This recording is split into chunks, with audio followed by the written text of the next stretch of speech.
All right, guys, this is just a short PowerPoint that I put together to just kind of talk about some of the themes that we discussed in our Class Connect session this week, just kind of some of the major themes that we've seen in Macbeth and that we are talking about as we read.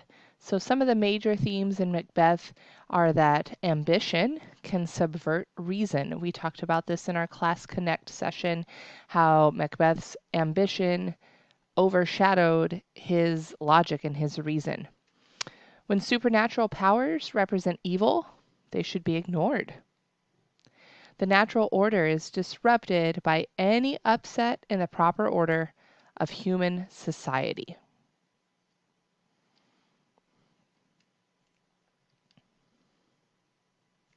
Appearances do not always reflect reality. Another thing we talked about in CC, things aren't always what they seem. Despite prophecies of the future, people are still responsible for their actions.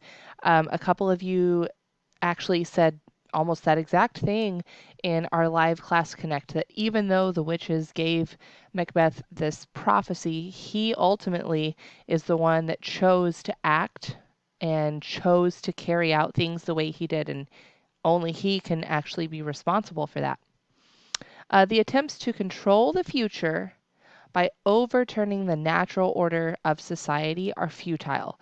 So when Macbeth chooses to kind of take things into his own hands to control his future, that's when things really become problematic for him and things unravel pretty quickly.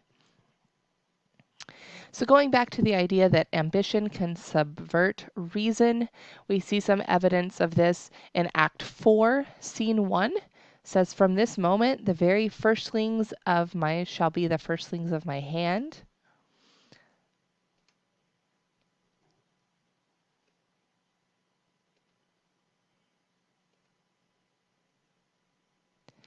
Back in Act 1, Scene 5,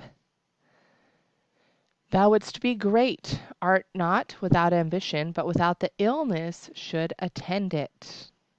So this is just some textual evidence to support these recurring themes.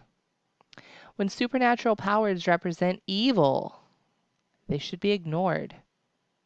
In Act 1, Scene 3, "But 'tis strange, and oftentimes to win us to our harm, the instruments of darkness tell us truths, win us with honest trifles to betray in deepest consequence."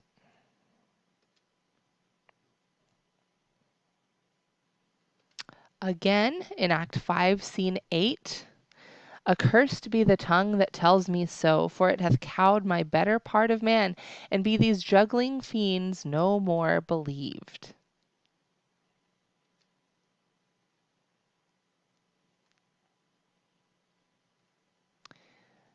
When the natural order is disrupted by the upset and proper order of human society, in Act 2, Scene 4, says, "By the clock 'tis day, and yet dark night strangles the traveling lamp. Is night's predominance or day's shame, that darkness does the face of earth entomb when living light should kiss it?"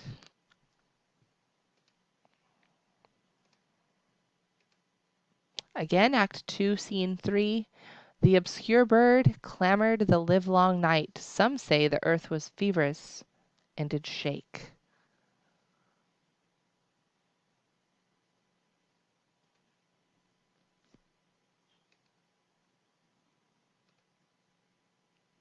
And appearances do not always reflect reality. In Act 1, Scene 4, "There's no art to find the mind's construction in the face.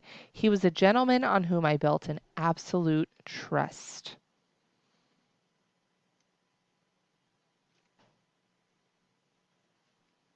"Our separated fortune shall keep us both the safer.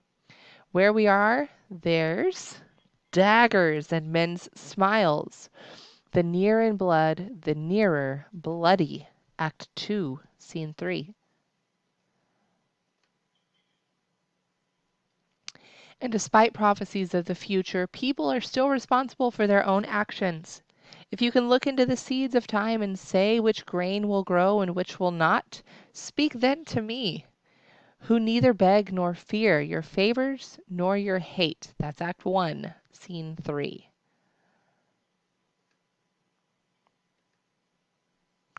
In Act 5, Scene 5, I pull in resolution and begin to doubt the equivocation of the fiend that lies like truth.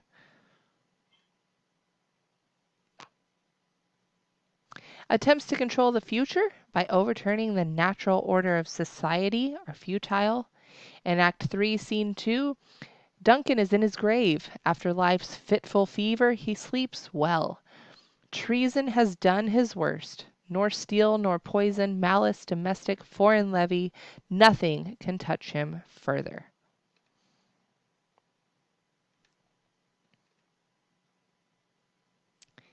And in Act 5, Scene 1, here's the smell of blood still. All the perfumes of Arabia will not sweeten this little hand. Oh, oh, oh. All right, so that's a quick little synopsis of some of the recurring themes that we talked about in our Class Connect session, just to kind of serve as a reminder for you, and also some examples of textual evidence to support those themes that we talked about. You guys, I hope this is helpful, and I will see you next week.